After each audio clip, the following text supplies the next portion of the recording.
They say there was a moment on the edge of Napoleon's final campaign, when the battlefield had already decided the outcome, when orders no longer carried certainty, and hope had begun to dissolve into silence. Yet a small formation still stood perfectly aligned under the fading light, as if time itself had refused to move forward for them. No banners of victory remained, no reinforcement was coming, and every horizon told the same truth. But the Imperial Guard did not shift, did not break formation, and did not look away from the direction where their emperor was last seen. Long before this final stand, the Imperial Guard had been built as something more than a military unit. It was the living symbol of Napoleon's authority, a hand-picked corps of soldiers trained to represent discipline, loyalty, and absolute endurance under pressure. And within the structure of the French Empire, they were treated not as ordinary troops, but as the final argument when everything else had failed, the moment where reputation was supposed to become reality on the field. By the time this final campaign unfolded, however, the empire they once defined had already begun to fracture across Europe, weakened by years of continuous conflict, political resistance, and the overwhelming coordination of opposing coalitions that had learned how to adapt to Napoleon's methods, slowly turning his greatest strength into predictable patterns they could contain. What remained was not the unstoppable expansion that had once redrawn maps across the continent, but a shrinking center of command surrounded by pressure from every direction, where each decision carried more weight than the resources available to support it. And yet, even in this condition, the Imperial Guard remained unchanged in its identity, still bound by the original code that had defined their existence from the beginning, a code that placed loyalty above withdrawal and presence above preservation, a principle that did not depend on the outcome of any single engagement, but on the continuity of allegiance itself. In the final days, as communication lines became unreliable and battlefield reports arrived fragmented, confusion spread through the higher command structure. But within the ranks of the Guard, there was no corresponding collapse of purpose, only a quiet acceptance that their position would not be abandoned voluntarily, because to abandon it would mean abandoning the very idea they had been created to protect. Witness accounts from surviving correspondents describe a stillness before the final escalation. Not fear in the dramatic sense often imagined in later retellings, but a focused awareness that history was narrowing into a single, irreversible point, where the difference between retreat and endurance had ceased to exist in practical terms. It was in this narrowing space between decision and consequence that the Imperial Guard became isolated not only by circumstance, but by intention, holding their ground as the last visible structure of an empire that was already collapsing beyond their immediate reach. What happened next would later be recorded in fragments, interpreted through political narratives, and debated by historians trying to separate symbolism from reality. But in the moment itself, there was only the continuation of a role they had been assigned from the beginning, a role that no longer had an audience except time itself, and the full meaning of why they remained when they could have left is still something that history has never fully explained. As the Imperial Guard remained fixed in position, the world around them continued to shift in ways that made their stillness even more striking. Because while armies maneuvered and commanders adjusted their calculations in response to an increasingly unstable situation, this single formation appeared anchored to a set of principles that no longer aligned with the practical realities unfolding across the campaign. Napoleon himself, once the center of gravity for every movement on the field, was now operating within a shrinking sphere of influence, where each decision carried the weight of accumulated losses, logistical strain, and the growing awareness that the structure supporting his ambitions had been gradually eroding over time, rather than collapsing in a single moment. In this environment, the Imperial Guard became more than a military unit. They became a reference point for what remained of the original vision that had driven years of expansion and reform, even as that vision was being redefined by circumstances far beyond the control of any individual commander. Reports circulating through fragmented communication lines described a battlefield that no longer followed predictable patterns, where coordination between units became increasingly difficult, and where the flow of information often arrived too late to influence outcomes already in motion. Yet, within this disorder, the Guard maintained a level of internal cohesion that stood in contrast to the broader instability, not because they were isolated from the conditions affecting everyone else, but because their operational identity had been shaped around endurance under precisely such conditions. Their role was not to adapt to shifting strategic landscapes in the conventional sense, but to represent continuity when adaptation itself became uncertain. As the campaign progressed, the symbolic weight of their presence grew more pronounced, with observers noting that their position seemed less about tactical necessity and more about the preservation of a final structural element within an increasingly fragmented system of command. Napoleon's connection to this formation remained central to its function, not in terms of direct coordination, but as a psychological anchor that reinforced their purpose even when broader strategic coherence was weakening. Within the ranks, there was an awareness that the situation had reached a point where traditional expectations of maneuver and withdrawal no longer applied in the same way, because the options available to most other formations were no longer being extended to them, whether by circumstance or by design. This created a condition in which their continued presence carried implications beyond the immediate field, transforming them into a visible expression of loyalty under conditions where loyalty itself was being tested against the limits of survival and practicality. As time progressed, the distance between the Imperial Guard and the rest of the operational structure widened, not physically in all cases, but functionally, as if they were operating within a parallel frame of reference defined by different priorities and a different understanding of what the remaining hours of the campaign represented. It was within this narrowing space that their identity became fully defined, not through action alone, but through persistence in a situation where most other elements had already begun to reposition themselves in response to an outcome that increasingly appeared unavoidable. And it was this persistence that would come to define the interpretation of their role in the final phase of the campaign. As the situation surrounding the Imperial Guard tightened further, the nature of the campaign began to shift in a way that was no longer defined solely by movement or territory, but by the gradual concentration of pressure around the remaining centers of command and identity. What had once been a fluid and expansive theater of operations was now compressing into smaller and more fragmented zones of control, where each formation was forced to operate under increasingly limited information and diminishing coordination. Within this changing environment, the Imperial Guard continued to hold a position that no longer reflected strategic flexibility, but instead reflected a deeper structural role that had developed over time, one tied to presence rather than maneuver. As surrounding units adjusted their positions in response to evolving conditions, the Guard remained fixed within a narrowing operational context, not because alternatives were absent in theory, but because the conditions under which alternatives could be executed had been steadily reduced through accumulated strain across the wider system. Communication between command elements became more inconsistent, and decisions that once moved through clear chains of authority now often arrived in partial form, shaped by delays and the increasing fragmentation of the battlefield environment. Despite this, the internal structure of the Guard maintained a level of coherence that contrasted with the instability developing around it, a coherence that was less about external support and more about the persistence of an established identity that had been reinforced through years of selective training and symbolic elevation. Napoleon's presence, though no longer expressed through direct tactical control, remained central in shaping the psychological framework within which the Guard interpreted their role, serving as a reference point that defined continuity even as the broader system around them became less predictable. At the same time, the wider strategic picture continued to deteriorate under sustained pressure from opposing coalitions that had adapted their approach over time, gradually reducing the effectiveness of previously dominant methods of engagement.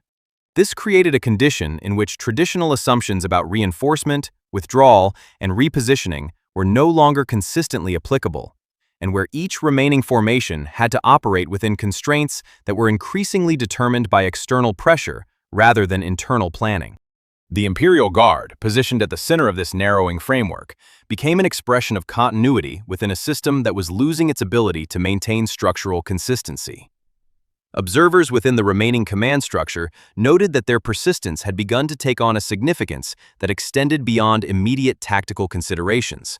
as their position increasingly represented the last visible continuity of an earlier phase of the campaign. Within this context, the distinction between operational necessity and symbolic endurance began to blur, as the Guard's continued presence could no longer be interpreted solely through conventional military logic, but had to be understood within a broader collapse of predictable structure, where identity, loyalty, and function converged into a single sustained position that remained unchanged even as everything surrounding it continued to shift. As the campaign continued to contract into an increasingly unstable configuration, the Imperial Guard found itself operating within a reality where the original clarity of command had begun to fragment into overlapping layers of uncertainty, where instructions that once arrived with precision were now filtered through multiple levels of disrupted communication and delayed interpretation. This shift did not occur as a single rupture, but rather as a gradual erosion of structural reliability, where each passing moment introduced small inconsistencies that accumulated into a broader condition of ambiguity. Within this environment, the Guard's position became more complex, as their role was no longer defined solely by external orders, but increasingly by internal continuity, meaning that their operational identity began to function as its own stabilizing framework in the absence of fully coherent direction from above. Napoleon's presence, though still central in symbolic terms, was no longer expressed through direct coordination across the field, but instead existed as a reference point within the mindset of those who remained aligned with his original structure of authority. This created a situation in which decision-making at the level of the Guard was shaped by both inherited doctrine and immediate situational awareness, producing a form of operational discipline that persisted even as the broader system around them became more fragmented. At the same time, the surrounding formations continued to adjust their positions in response to shifting pressures, creating a dynamic battlefield environment where movement was no longer uniform but uneven, with some units repositioning rapidly while others became increasingly isolated from the central flow of information. The Imperial Guard, however, remained distinct in the sense that their cohesion did not depend on external reinforcement alone, but on an internalized structure of purpose that had been reinforced over years of selective training and symbolic elevation within the hierarchy of the French military system.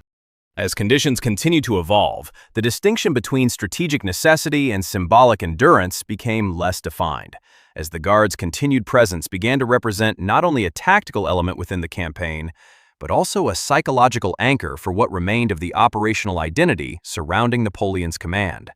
Observers within the remaining chain of authority noted that the Guard's position had taken on a stabilizing function that extended beyond conventional military interpretation, as their refusal to disengage from their designated role created a fixed point within an otherwise fluid and deteriorating environment.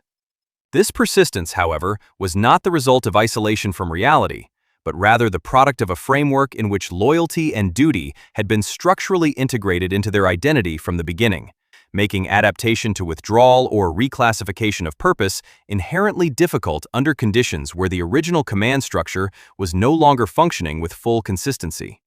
As time progressed, the surrounding operational space continued to fragment further, and the Guard's position became increasingly defined by contrast rather than integration, standing as a coherent formation within a system that was losing coherence at multiple levels.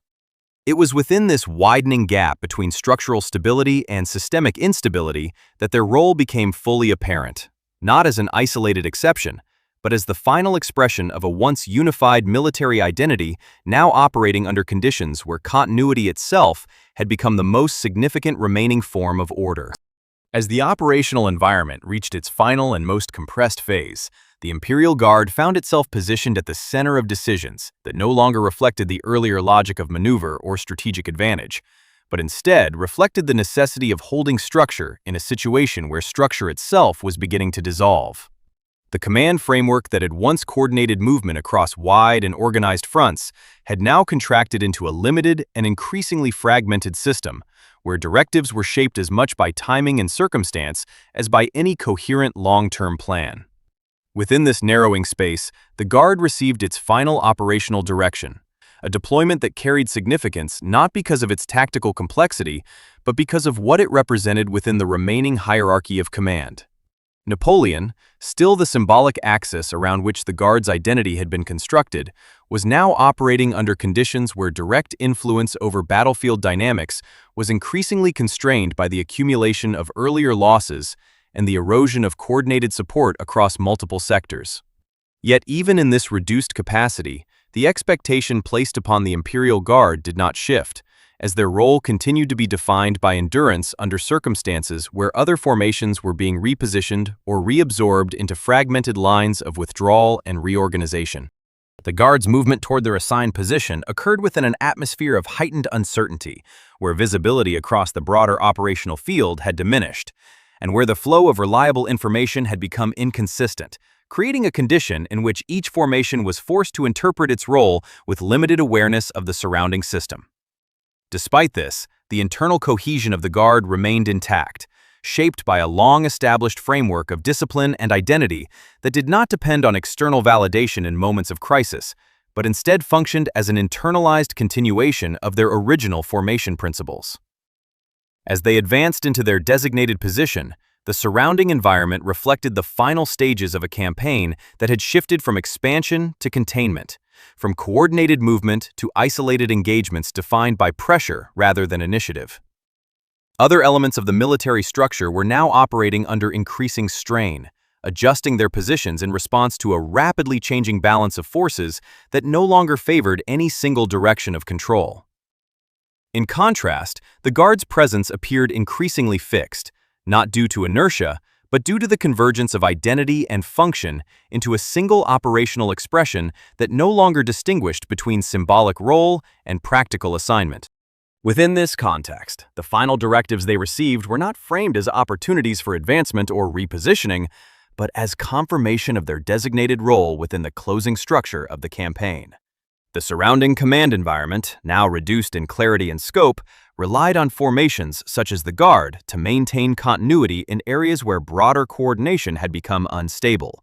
This placed them in a position where their actions carried implications beyond immediate tactical relevance, serving instead as a stabilizing reference point within a collapsing operational framework. It was within this environment of compressed time, fragmented communication, and diminishing structural cohesion that the Imperial Guard entered the final phase of their deployment, fully aligned with a role that had evolved over time from elite formation to symbolic constant, positioned at the center of a campaign that was now defined less by movement forward and more by the gradual narrowing of all available outcomes. As the final phase of the campaign unfolded into its most compressed and unstable condition, the Imperial Guard entered an environment where the distinction between organized movement and fragmented survival had become increasingly blurred, as the remaining operational structure of the French forces struggled to maintain coherence under sustained pressure from multiple directions. Communication systems that had once allowed for coordinated action across broad sectors were now reduced to intermittent signals and delayed reports, creating a situation in which each remaining formation had to interpret its position with limited visibility into the wider operational reality. Within this environment, the Guard continued to function according to a framework that had been established long before this final stage, a framework built on internal discipline and a deeply embedded sense of purpose that did not depend on the stability of external systems in order to remain active. As surrounding units adjusted their positions in response to shifting conditions, the Guard remained aligned with its designated role, not as a result of isolation from change, but as a consequence of a structural identity that had been reinforced over years of continuous service within Napoleon's military system. The broader campaign environment had now reached a point where movement was no longer defined by initiative in the traditional sense, but by reaction to increasingly constrained options, as each decision carried implications that extended beyond immediate tactical outcomes and into the overall integrity of the remaining command structure. Within this narrowing framework, the Guard's position took on a heightened level of significance, as their continued presence represented one of the last remaining points of consistency within a system that was progressively losing its ability to maintain unified coordination. Napoleon's influence, though still central in symbolic terms, was now filtered through layers of disrupted communication and limited operational reach, reducing the direct transmission of intent while preserving the conceptual framework that had originally defined the role of his most trusted formation. This created a condition in which the Guard operated at the intersection of symbolic continuity and practical necessity, where their function extended beyond immediate battlefield considerations and into the preservation of structural identity within the final stages of the campaign. As the surrounding environment continued to deteriorate in terms of coherence, the Guard's internal organization remained comparatively stable, reflecting the long-term effects of selective composition and sustained doctrinal reinforcement that had shaped their development from the beginning. Other elements of the military system, facing increasing fragmentation, were forced to adapt rapidly to changing conditions, often with limited information and reduced capacity for coordinated response, resulting in a progressively uneven distribution of control across the remaining operational space. In contrast, the Guard's actions continued to follow a consistent internal logic, one that prioritized continuity of role over reactive adjustment, reinforcing their position as a stabilizing reference point within an increasingly unstable environment. The surrounding conditions, now defined by compressed operational space and diminishing strategic flexibility, placed additional weight on formations capable of maintaining internal cohesion, as the broader system required any remaining points of structural reliability to prevent total disintegration of command continuity.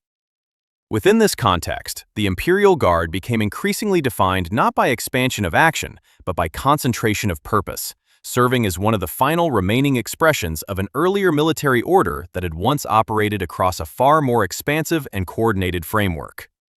It was in this final stage, where external structure had largely given way to internal persistence, that their role reached its most defined form, existing simultaneously as functional unit and enduring representation of continuity within a campaign that had reached the limits of its own operational coherence.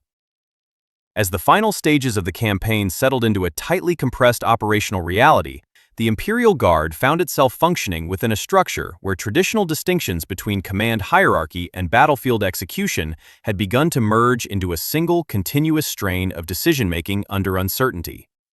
The broader system of coordination, once capable of distributing responsibility across multiple layers of command, now operated with reduced clarity, forcing each remaining formation to interpret intent through incomplete information and delayed transmission.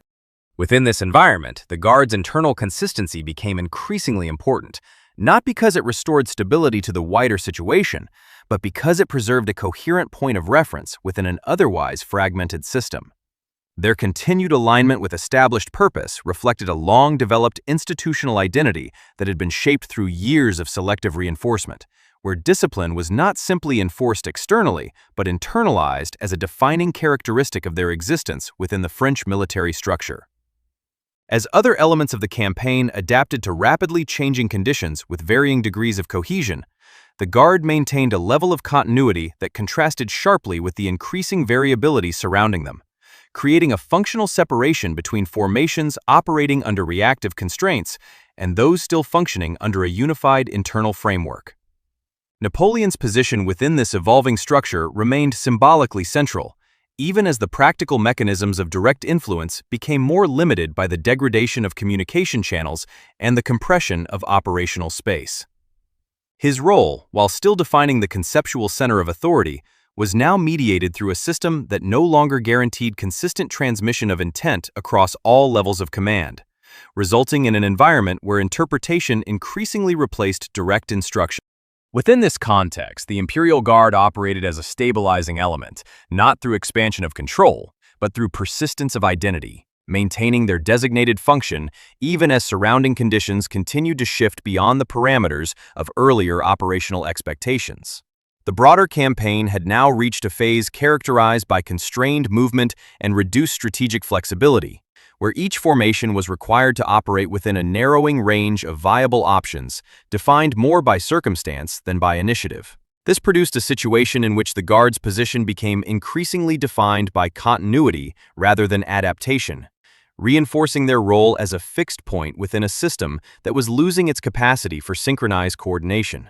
Other units, facing mounting pressure from multiple directions, were compelled to adjust their positioning with increasing frequency, often in response to partial information that reflected only segments of the broader operational picture. In contrast, the Guard's behavior remained consistently aligned with its established framework, reflecting an internal logic that prioritized structural integrity over reactive repositioning.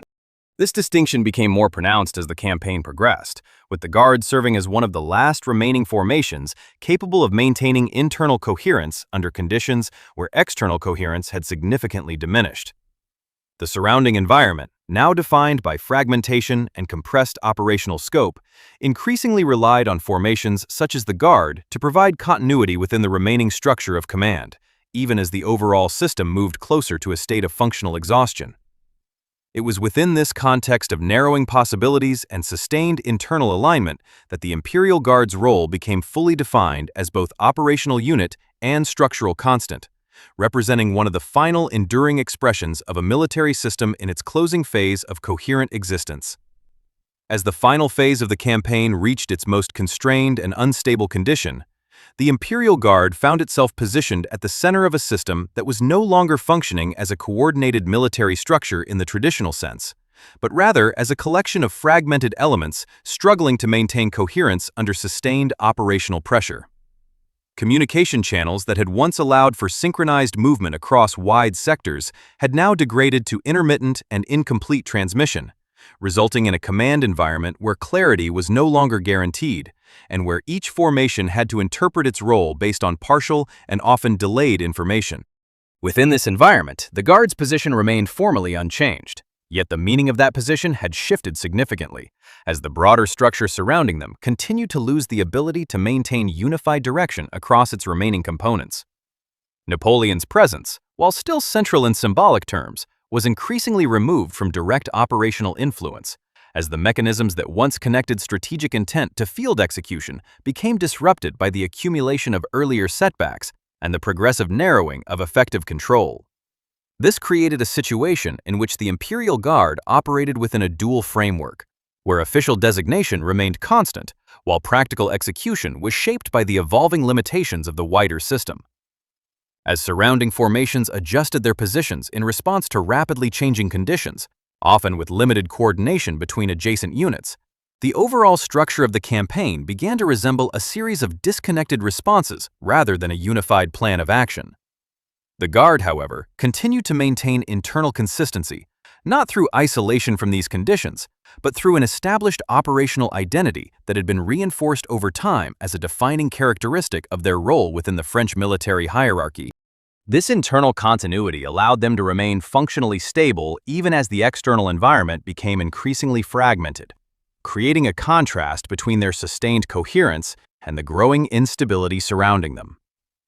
As the campaign entered its final operational phase, the distinction between strategic movement and structural contraction became increasingly difficult to separate, as each adjustment in positioning reflected not expansion of capability, but reduction of available options. Within this narrowing framework, the Imperial Guard's presence took on an increasingly fixed quality, not because of external reinforcement, but because their role had become embedded within the remaining structure of command as one of the last identifiable constants.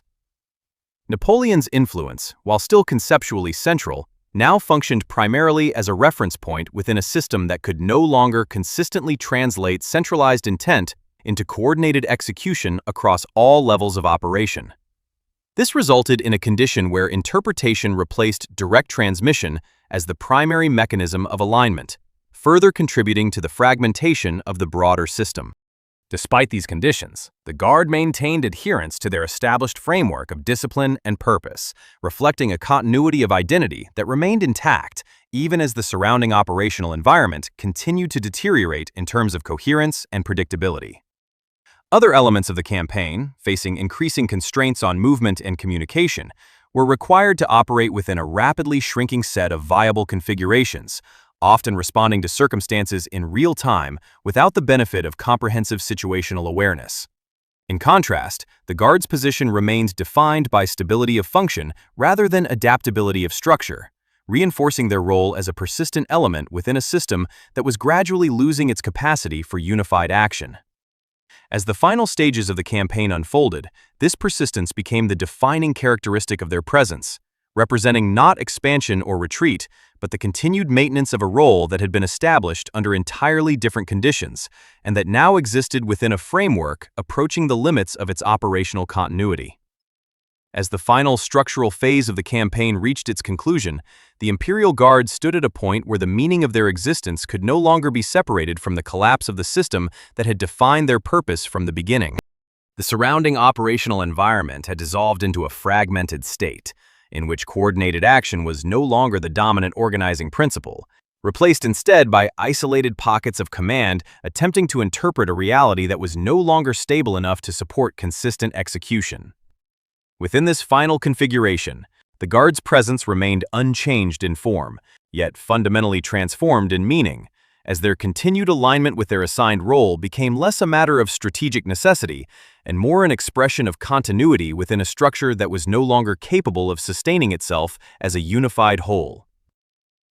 Napoleon's position, once the central axis of movement and authority across the entire campaign, now existed primarily as a symbolic reference point, preserved within the memory of command, even as the mechanisms that translated that authority into coordinated action had deteriorated beyond reliable function. In this environment, the Imperial Guard represented the last coherent expression of a system that had gradually lost its ability to maintain internal synchronization across time and space. Operating within a framework where decisions were no longer distributed through a stable hierarchy, but instead emerged from a compressed and increasingly inconsistent flow of information. As the remaining formations of the French military structure continued to adjust to rapidly shifting conditions, their actions reflected a broader transition from organized strategy to reactive survival, with each unit responding to localized pressures that no longer aligned with a single overarching plan. The Guard, however, remained defined by a continuity of identity that had been established long before this final stage, allowing them to function within a set of internal parameters that remained stable even as the external system lost coherence. This persistence created a condition in which their role was no longer measured solely by operational impact, but by their position as one of the final remaining points of structural consistency within a collapsing framework. As time progressed, the distinction between presence and purpose began to fade, as the Guard's continued existence in formation became inseparable from the meaning attributed to their role within the final phase of the campaign. The broader system, now reduced to fragmented elements operating under constrained and often incomplete understanding of the overall situation, no longer possessed the capacity to restore unified direction across its remaining components. Within this irreversible narrowing of possibility, the Imperial Guard stood as the final recognizable continuation of an earlier order, their alignment with a now diminished command structure serving as the last visible connection between past coherence and present disintegration. In the closing moments of this historical sequence, their presence did not resolve into a singular outcome or definitive explanation, but instead remained suspended within the broader collapse of the system that had produced them, leaving behind a legacy defined not by resolution, but by the enduring question of why. Even in the absence of structural certainty, they remained aligned with a purpose that the world around them had already ceased to support.